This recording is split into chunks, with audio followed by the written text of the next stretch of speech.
छात्रों नमस्कार। कक्षा 12वीं हिंदी युवक भारती के अंतर्गत पाठ क्रमांक 4 आदर्श बदला, इस कहानी का हम आज अध्ययन करेंगे। इस कहानी के लेखक हैं सुदर्शन जी। लेखक परिचय प्रथम यहाँ हम जानेंगे। सुदर्शन जी का जन्म 29 मई 1895 को सियालकोट में हुआ। उनका वास्तविक नाम बद्रीनाथ है। उन्होंने प्रेमचंद की लेखन परंपरा को आगे बढ़ाया है। साहित्य को लेकर उनका दृष्टिकोण सुधारवादी रहा। उनकी रचनाएं आदर्शोन्मुख यथार्थवाद को रेखांकित करती हैं। साहित्य सृजन के अतिरिक्त उन्होंने हिंदी फिल्मों की पटकथाएं और गीत भी लिखे। हार की जीत उनकी प्रथम कहानी है और हिंदी साहित्य में विशिष्ट स्थान रखती है। उनकी कहानियों की भाषा सरल, पात्रानुकूल तथा प्रभावोत्पादक है। उनकी कहानियाँ घटना प्रधान हैं। रचनाओं में प्रयुक्त मुहावरे उनके साहित्यिक भाषा को जीवंतता और कथ्य को प्रखरता प्रदान करते हैं। उनका निधन 9 मार्च 1967 में हुआ। सुदर्शन जी की प्रमुख कृतियाँ इस प्रकार से: पुष्पलता, सुदर्शन सुधा, तीर्थ यात्रा, पनघट यह कहानी संग्रह है। सिकंदर भाग्य चक्र नाटक है यह। भागवती उपन्यास है यह। आ नररी मजिस्ट्रेट प्रहसन है यह आदि उनकी प्रमुख रचनाएं रही हैं। अब विधा का परिचय हम संक्षिप्त में समझेंगे। विधा परिचय: कहानी भारतीय साहित्य की प्राचीन विधा है। प्राचीन यानी पुरानी विधा है। कहानी जीवन का मार्गदर्शन करती है, जीवन के प्रसंगों को उद्घाटित करती है, मन को बहलाती है। अतः कहानी विधा का विभिन्न उद्देश्यों के अनुसार वर्गीकरण किया जाता है, जैसे सरल सीधी भाषा, मुहावरों का सटीक प्रयोग, प्रवाहमान शैली कहानी की प्रभावोत्पादकता को वृद्धिगत करती है। अब हम पाठ का परिचय यहाँ जानेंगे और विस्तार से कहानी का आशय समझने की कोशिश करेंगे। पाठ परिचय: प्रस्तुत कहानी आदर्श बदला। इसमें लेखक ने बदला शब्द को अलग ढंग से व्याख्यायित करने का प्रयास किया है। बदला यानी प्रतिशोध। यदि वह बदला किसी के मन में उत्पन्न हिंसा को समाप्त कर उसे जीवन का सम्मान करने की सीख देता है तो वह आदर्श बदला कहलाता है। बचपन में बैजू अपने पिता को भजन गाने के कारण तानसेन की क्रूरता का शिकार होता हुआ देखता है, परंतु वही बैजू तानसेन को संगीत प्रतियोगिता में योजनाबद्ध तरीके से पराजित कर उसे जीवनदान देता है और संगीत का सच्चा साधक सिद्ध होता है। कलाकार को अपनी कला पर अहंकार नहीं करना चाहिए, घमंड नहीं करना चाहिए। कला का सम्मान करना कलाकार का परम कर्तव्य होता है। अब देखिए, आदर्श बदला इस कहानी की मूल संवेदना हिंसा को समाप्त कर अहिंसा से जीवन जीना, मतलब सही मायने में जीवन का सम्मान है। और यही सबसे बड़ी सीख इस कहानी से हमें लेनी है। कहानी की ओर बढ़ते हैं। प्रभात का समय था। आसमान से बरसती हुई प्रकाश की किरणें संसार पर नवीन जीवन की वर्षा कर रही थी। 12 घंटों के लगातार संग्राम के बाद प्रकाश ने अंधेरे पर विजय पाई थी। इस खुशी में फूल झूम रहे थे, पक्षी मीठे गीत गा रहे थे, पेड़ों की शाखाएं खेलती थी और पत्ते तालियां बजाते थे। चारों तरफ खुशियां झूमती थी, चारों तरफ गीत गूंजते थे। इतने में साधुओं की एक मंडली शहर के अंदर दाखिल हुई। उनका ख्याल था कि मन बड़ा चंचल है, अगर इससे काम न हो तो इधर उधर भटकने लगता है और अपने स्वामी को विनाश की खाई में गिराकर नष्ट कर डालता है। इसे भक्ति की जंजीरों से जकड़ देना चाहिए, यानी बांध देना चाहिए। देखिए, इस परिच्छेद में आगरा शहर का प्रभातकालीन वातावरण जो अत्यंत मनमोहक है, संगीतमय है, और ऐसे संगीतमय वातावरण का यहाँ पे एक तरह से वर्णन किया है, चित्रण किया है। मतलब खुशी में फूल झूम रहे हैं, पक्षी मीठे गीत गा रहे हैं, पेड़ों की शाखाएं खेल रही हैं, पत्ते तालियां बजा रहे हैं। एक तरह से मतलब सब संगीतमय वातावरण बना हुआ है। और ऐसे में शहर में साधुओं की एक मंडली दाखिल हुई है। उन्होंने मन को लेकर कुछ कहा है कि मन बड़ा चंचल है, उसे काम नहीं है तो इधर उधर भटकने लगता है, वह अपने स्वामी का विनाश कर देता है। तो ऐसे में ऐसे मन को हमें भक्ति में जकड़ देना चाहिए, भक्ति में बांध देना चाहिए, उसे भक्ति के मार्ग से चलना चाहिए। तो साधु गाते थे, वो कहते हैं, सुमर सुमर भगवान को, मूर्ख मत खाली छोड़ इस मन को। सुमर सुमर यानी स्मरण करना। यहाँ पे मन को खाली मत छोड़ो, ऐसे साधुओं का कहना है। वो कहते हैं उसे भगवान की भक्ति में लीन करो। अगर भक्ति में लीन करोगे तो सात्विक विचार आएंगे, जिससे हमारे जीवन में अच्छा आचरण होगा। शुद्ध विचार आने से अच्छा व्यवहार हम लोगों से करेंगे, जिससे हमारा जीवन अहिंसावादी बनेगा। मतलब हमसे किसी को एक तरह से खतरा नहीं है, किसी का नुकसान हमसे नहीं होगा। आगे, जब संसार को त्याग चुके थे, उन्हें सुर ताल की क्या परवाह थी। कोई ऊंचे स्वर में गाता था, कोई मुंह में गुनगुनाता था, और लोग क्या कहते हैं, इन्हें इसकी जरा भी चिंता न थी। ये अपने राग में मगन थे कि सिपाहियों ने आकर घेर लिया और हथकड़ियाँ लगाकर अकबर बादशाह के दरबार को ले चले। यह वह समय था जब भारत में अकबर की तूती बोलती थी। तूती बोलना यानी प्रभाव होना। मतलब उस समय भारत में अकबर जैसे बादशाह का प्रभाव था। आगे, और उसके मशहूर रागी तानसेन ने यह कानून बनवा दिया था कि जो आदमी राग विद्या में उसकी बराबरी न कर सके, वह आगरे की सीमा में गीत न गाए, और जो गाए उसे मौत की सज़ा दी जाए। बेचारी बनवासी साधुओं को पता नहीं था, परंतु अज्ञान भी अपराध है। मुकदमा दरबार में पेश हुआ। तानसेन ने राग विद्या के कुछ प्रश्न किए।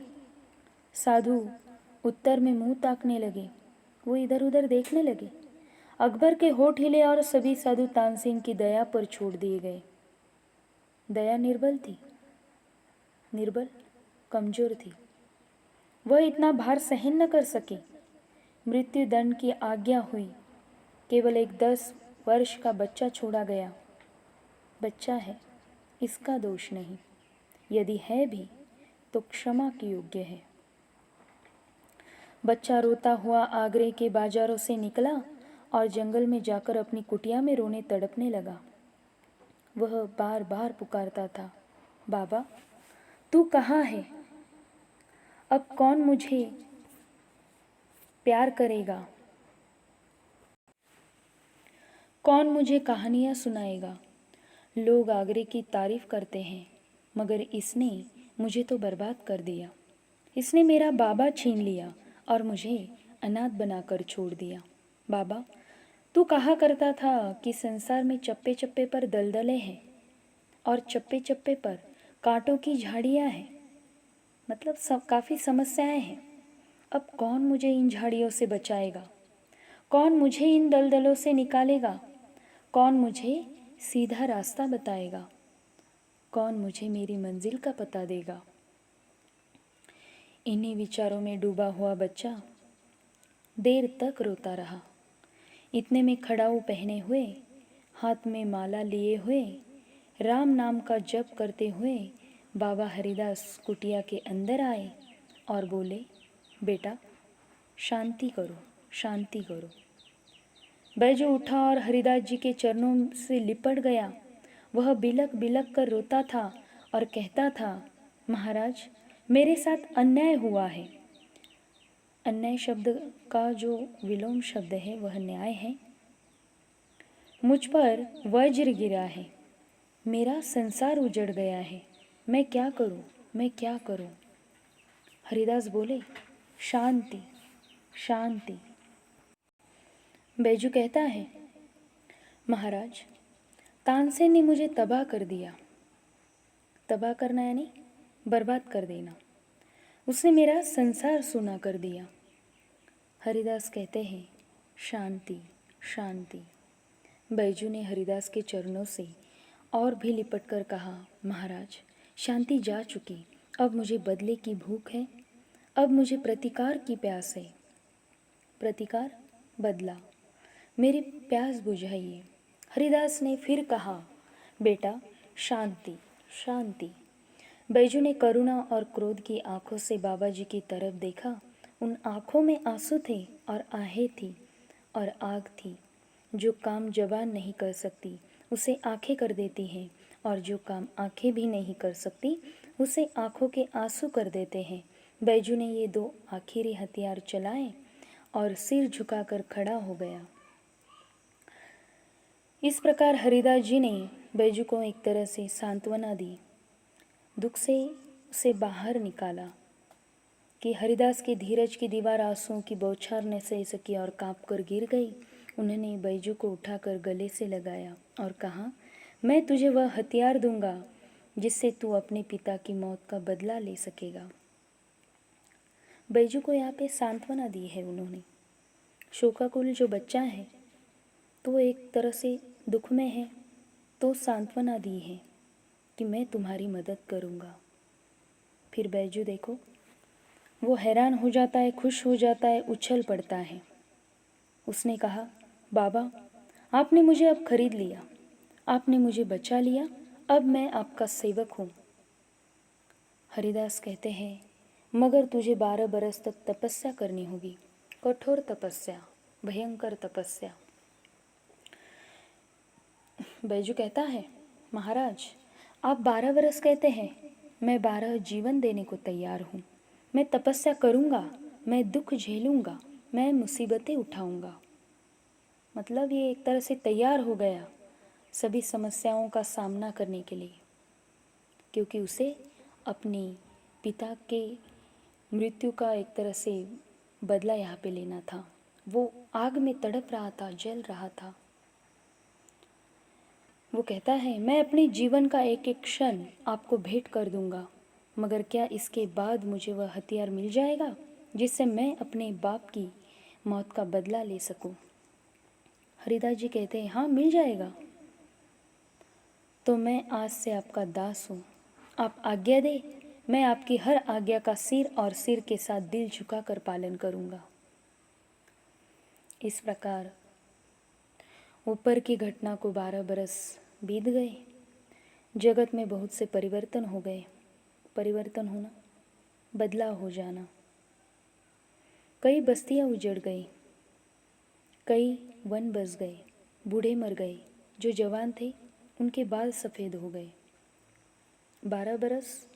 12 वर्ष काफ़ी लंबा समय था, काफ़ी बदलाव आ चुका था।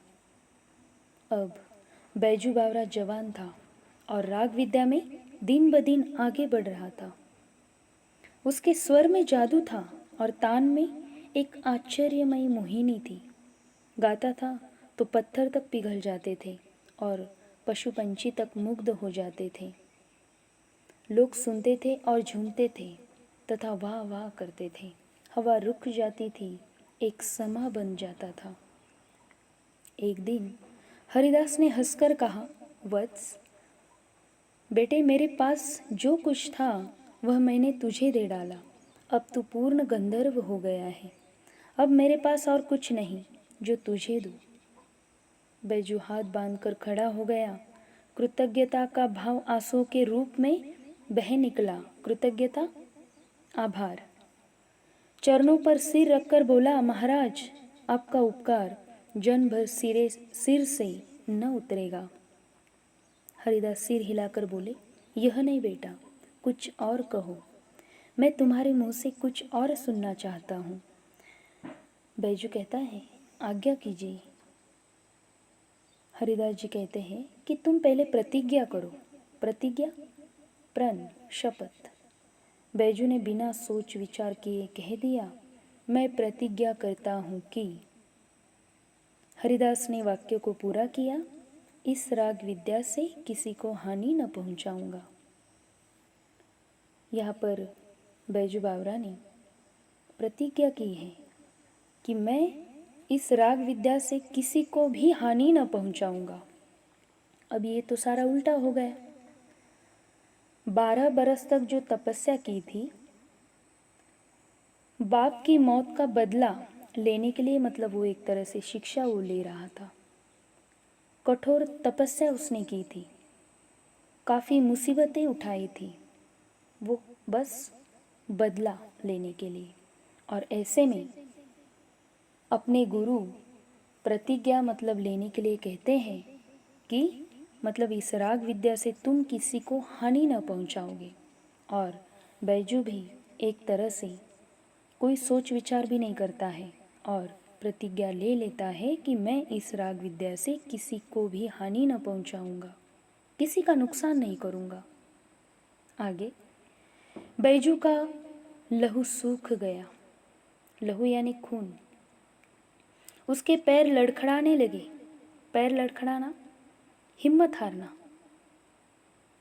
उसका लहू सूख गया, हिम्मत हार गया, सफलता के बाग पर परे भागते हुए दिखाई दिए। मतलब हाथ में कुछ था जो वो छूट रहा है, ऐसी स्थिति वहाँ पे बैजू की बन गई। 12 वर्ष की तपस्या पर एक क्षण में पानी फिर गया। प्रतिहिंसा की छुरी हाथ आई तो गुरु ने प्रतिज्ञा लेकर कुंद कर दी। कुंद करना यानी बोथरा कर देना। बैजू ने होठ काटे, दांत पीसे और रक्त का घूंट पीकर रह गया। रक्त का घूंट पी जाना यानी क्रोध पर काबू पाना। मगर गुरु के सामने उसके मुंह से एक शब्द भी न निकला। गुरु गुरु था, शिष्य शिष्य था। शिष्य गुरु से विवाद नहीं करता। विवाद यानी तर्क वितर्क। आगे कुछ दिन बाद एक सुंदर नवयुवक साधु आगरे के बाजारों में गाता हुआ जा रहा था। लोगों ने समझा इसकी भी मौत आ गई है। वे उठे कि उसे नगर की रीति की सूचना दे दे। रीति यानी नियम, परंपरा।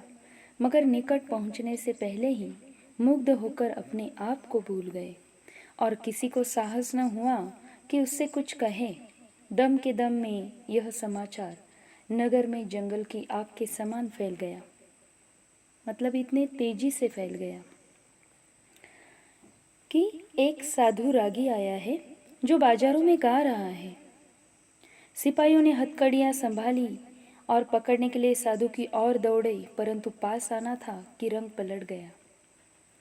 साधु के मुखमंडल के जो तेज किरणें थी वो एक तरह से फूट रही थी, जिनमें जादू था, मोहिनी थी और मुग्ध करने की शक्ति थी। सिपाहियों को न अपनी सूध रही, न हथकड़ियों की, न अपने बल की, शक्ति की, न अपने कर्तव्य की, न बादशाह की, न बादशाह के हुक्म की। वे आश्चर्य से उसके मुख की ओर देखने लगे, जहाँ सरस्वती का वास था और जहाँ से संगीत की मधुर ध्वनि की धारा बह रही थी। साधु मस्त था, सुनने वाले मस्त थे, जमीन आसमान मस्त थे। गाते गाते साधु धीरे धीरे चलता जाता था और श्रोताओं का समूह धीरे धीरे चलता जाता था। ऐसा मालूम होता था जैसे एक समुद्र है जिसे नवयुवक साधु आवाज़ों की जंजीरों से खींच रहा है और संकेत से, इशारे से अपने साथ साथ आने की प्रेरणा कर रहा है। मुग्ध जन समुदाय चलता गया, चलता गया, चलता गया, पता नहीं किधर को, पता नहीं कितनी देर। एकाएक गाना बंद हो गया। जादू का प्रभाव टूटा तो लोगों ने देखा कि वे तानसेन के महल के सामने खड़े हैं। उन्होंने दुख और पश्चाताप से हाथ मले और सोचा, यह हम कहाँ आ गए। साधु अज्ञान में ही मौत के द्वार पर आ पहुंचा था।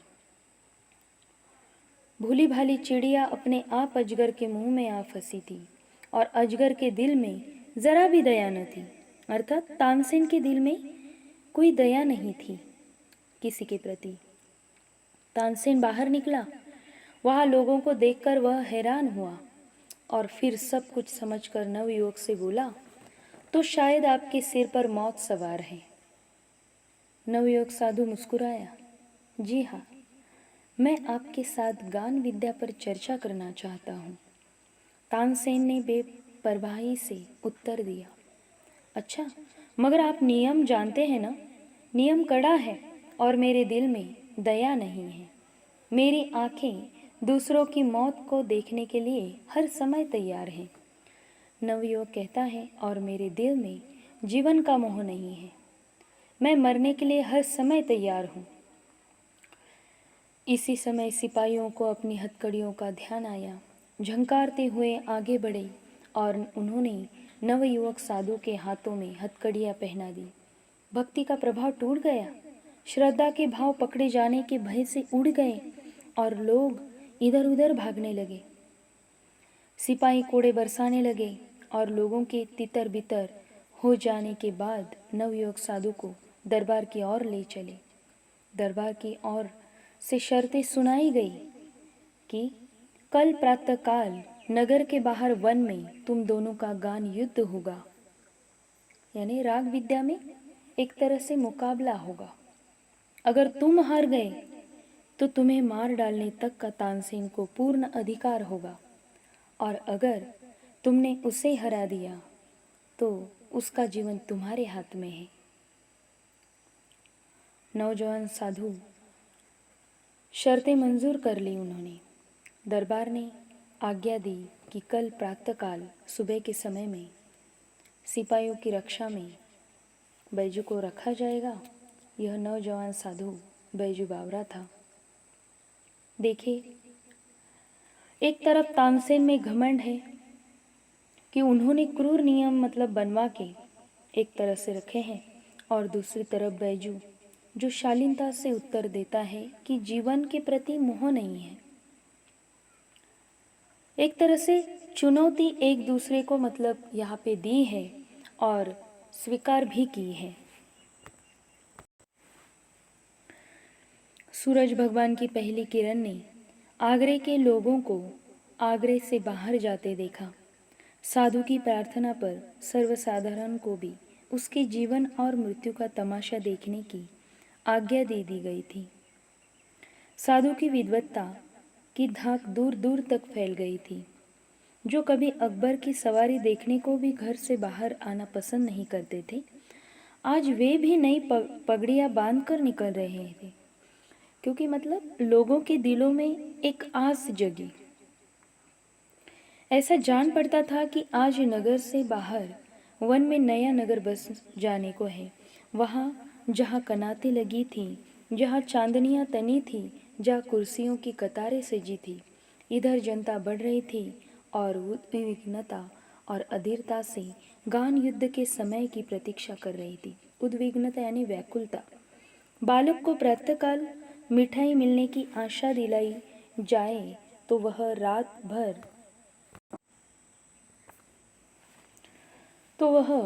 रात को कई बार उठ कर देखता है कि अभी सूरज निकला है या नहीं। उसके लिए समय रुक जाता है, उसके हाथ से धीरज छूट जाता है, वह व्याकुल हो जाता है। इस भांति मतलब जनता व्याकुल हो गई थी। समय हो गया। लोगों ने आंख उठाकर देखा। अकबर सिंहासन पर था, साथ ही नीचे की तरफ तानसेन बैठा था और सामने फर्श पर नवयुवक बैजू बावरा दिखाई देता था। उसके मुंह पर तेज था, उसकी आंखों में निर्भयता थी। निर्भयता, निडरता। अकबर ने घंटी बजाई और तानसेन ने कुछ सवाल संगीत विद्या के संबंध में बैजू बावरा से पूछे। बैजू ने उचित उत्तर दिए और लोगों ने हर्ष से तालियां पीट दी। हर्ष खुशी से, हर मुंह से जय हो, बलिहारी की ध्वनि निकलने लगी। बलिहारी होना, न्यौछावर हो जाना। इसके बाद बैजू बावरा ने सितार हाथ में ली और जब उसके पर्दों को हिलाया तो जनता ब्रह्मानंद में लीन हो गई। ब्रह्मानंद मतलब आनंद लेने लगी। एक तरह से जनता तो प्रतीक्षा में थी कि कब ये मुकाबला मतलब शुरू होगा, और फिर जैसे शुरू होता है तो जनता मंत्रमुग्ध हो जाती है, शब्दहीन हो जाती है, मौन हो जाती है और आनंद लेती है। पेड़ों के पत्ते तक निशब्द हो गए। निशब्द हो जाना, मौन हो जाना। वायु रुक जाती है। सुनने वाले मंत्रमुग्धवत सुधिहीन हुए सिर हिलाने लगे। सुधिहीन यानी होश गवा बैठना एक तरह से। बैजू बावरे की जो उंगलियां हैं सितार पर दौड़ रही थी, उन तारों पर राग विद्या निछावर हो रही थी और लोगों के मन उछल रहे थे, झूम रहे थे, थिरक रहे थे। ऐसा लगता था कि सारे विश्व की मस्ती वही आ गई है एक तरह से। लोगों ने देखा और हैरान रह गए। कुछ हरिन छलांगे मारते हुए आए और बैजू बावरा के पास खड़े हो गए। बैजू बावरा सितार बजाता रहा, बजाता रहा, बजाता रहा। वे हरिन सुनते रहे, सुनते रहे, सुनते रहे और दर्शक यह असाधारण दृश्य देखते रहे, देखते रहे, देखते रहे। मतलब किसी साधारण मनुष्य के लिए यह जो कार्य है साधारण नहीं था, तो एक तरह से ऐसा असाधारण दृश्य जनता ने देखा कि वन से हरिन आए हैं जो मतलब बैजू बावरा के पास खड़े हैं। उनकी सितार, उनकी राग विद्या को सुनकर जंगल से, वन से हिरन आए हैं। मतलब इतनी राग विद्या का उनको एक तरह से ज्ञान था। हरिन मस्त और बेसुध थे। बैजू बावरा ने सितार हाथ से रख दी और अपने गले से फूल मालाएं उतार कर उनको एक तरह से पहना दी। फूलों को स्पर्श से मतलब फूलों के स्पर्श से हिरन को सूद आई और वे चौंकड़ी भरते हुए गायब हो गए। चौंकड़ी भरना यानी छलांग मारना। बैजू ने कहा, तानसेन, मेरी फूल मालाएं यहाँ मंगवा दे, मैं तब जानूं कि आप राग विद्या जानते हैं। कहने का अर्थ यह कि बैजू ने कहा तानसेन से कि तानसेन, जिन हरिणों को मैंने फूल माला पहनाई है और वे अब वन में लौट गए हैं, अपनी राग विद्या से वापस उन हरिणों को बुला लो तो मैं मानूंगा कि आपको भी राग विद्या का ज्ञान है। तानसेन सितार हाथ में लेकर उसे अपनी पूर्ण प्रवीणता के साथ बजाने लगा। ऐसी अच्छी सितार, ऐसी एकाग्रता के साथ उसने अपने जीवन भर में कभी न बजाई थी। सितार के साथ वह आप सितार बन गया, यानी खुद सितार बन गया और पसीना पसीना हो गया। उसको अपने तन की सूध न थी और सितार के बिना संसार में उसके लिए और कुछ न था। आज उसने वह बजाया जो कभी न बजाया था, मतलब इतना सर्वश्रेष्ठ बजाया था। आज उसने वह बजाया जो कभी न बजा सकता था। यह सितार की बाजी न थी, यह जीवन और मृत्यु की बाजी थी। आज तक उसने अनाड़ी देखे थे, आज उसके सामने एक उस्ताद बैठा था, गुरु बैठा था। कितना ऊंचा, कितना गहरा, कितना महान। आज वह अपनी पूरी कला दिखा देना चाहता था। आज वह किसी तरह भी जीतना चाहता था। आज वह किसी भी तरह जीते रहना चाहता था। बहुत समय बीत गया, सितार बजती रही, उंगलियां दुखने लगी, मगर लोगों ने आज तानसेन को पसंद न किया। सूरज और जुगनू का मुकाबला ही क्या। अब सूरज यह शब्द तानसेन के लिए नहीं है, बैजू बावरा के लिए इस शब्द का प्रयोग हुआ है और जुगनू इस शब्द का प्रयोग तानसेन के लिए हुआ है। आज से पहले उन्होंने जुगनू देखे थे, आज उन्होंने सूरज देख लिया था। बहुत चेष्टा करने पर भी जब कोई हरिण न आया तो तानसेन की आंखों के सामने मौत नाचने लगी। मतलब वो डर गया, घबरा गया, देह पसीना पसीना हो गई। लज्जा ने मुखमंडल लाल कर दिया था। आखिर खिसियाना होकर बोला, वे हरिण अचानक इधर आ निकले थे, राग की तासीर से न आए थे। हिम्मत है तो अब दोबारा बुलाकर दिखाओ। कहा जाता है कि सियानी बिल्ली खंबा नोचे। तानसेन ने वहां पर एक चाल चली अपनी जान बचाने के लिए। बैजू बावरा तानसेन की चाल समझ गए। वो मुस्कुराए और धीरे से बोले, बहुत अच्छा, दोबारा बुलाकर दिखा देता हूँ।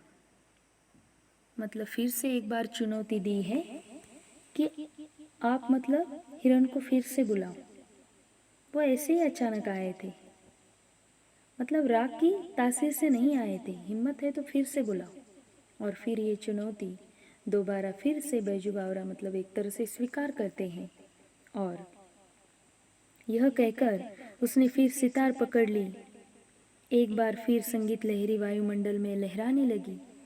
फिर सुनने वाले संगीत सागर की तरंगों में डूबने लगे। हरिण बैजू बावरा के पास फिर आए।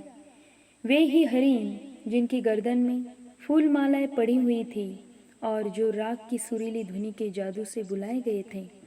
बैजू बावरा ने मालाएं उतार ली और हरिण कूदते हुए जिधर से आए थे उधर उधर को एक तरह से मतलब चले गए। अकबर का तानसेन के साथ अगाध प्रेम था। अगाध यानी लगाव, एक तरह से बहुत प्रेम था। उसकी मृत्यु निकट देखी तो उनका कंठ भर आया, दुख हुआ उनको, परंतु प्रतिज्ञा हो चुकी थी। वे विवश होकर उठे और संक्षेप में निर्णय सुना दिया। बैजू बावरा जीत गया, तानसेन हार गया। अब तानसेन की जान बैजू बावरा के हाथ में है। तानसेन कांपता हुआ उठा, कांपता हुआ आगे बढ़ा और कांपता हुआ बैजू बावरा के पांव में गिर पड़ा।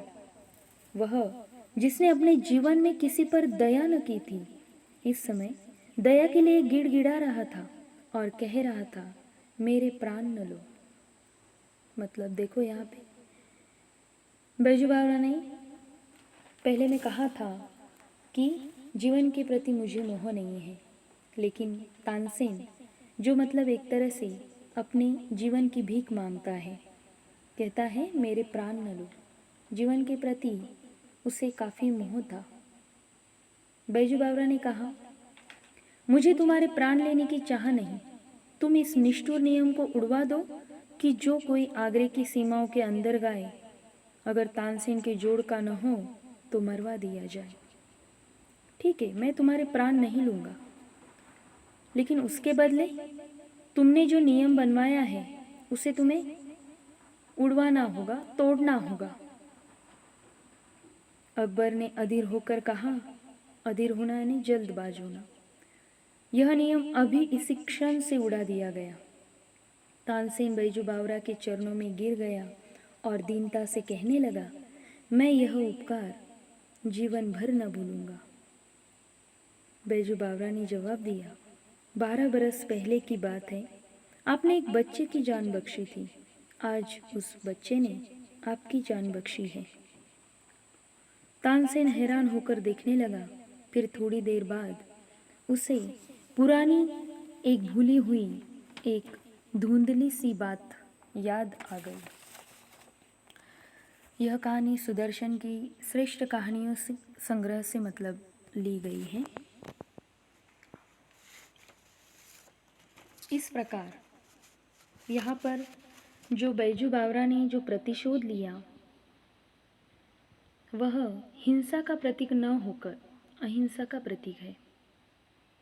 मतलब किसी का अहित उसने नहीं किया है, प्रतिशोध लिया, पराजित कर दिया, लेकिन लोगों का कल्याण किया, समाज का कल्याण किया, उन्हें सम्मान दिया। बैजू ने किसी का नुकसान नहीं बल्कि जन कल्याण किया। क्योंकि संगीत में महारत हासिल करने के बाद बैजू बावरा ने गुरु हरिदास जी को वचन दिया था और वचनबद्ध होने के कारण वह किसी का अनिष्ट नहीं कर सकता था, बुरा नहीं कर सकता था। राग विद्या से किसी को नुकसान नहीं पहुंचा सकता था। इस प्रकार बैजू बावरा ने बदला लिया और वहाँ के जो कठोर और क्रूर नियम हैं उनको हटवा दिया, जिससे फिर कभी किसी की जान न जाए। अतः बैजू बावरा ने जन कल्याण का कार्य किया, लोगों की भलाई का कार्य किया। उसने आगरे से क्रूर और कठोर नियम को हटवाया। जो मृत्युदंड का नियम था उसे हमेशा के लिए हटवा दिया। दूसरों के जीवन को एक तरह से उसने सम्मान दिया। बेशक कला से हिंसा की भावना समाप्त हुई। इस तरह बैजू बावरा ने बैजू का जो बदला है वह आदर्श सिद्ध हुआ।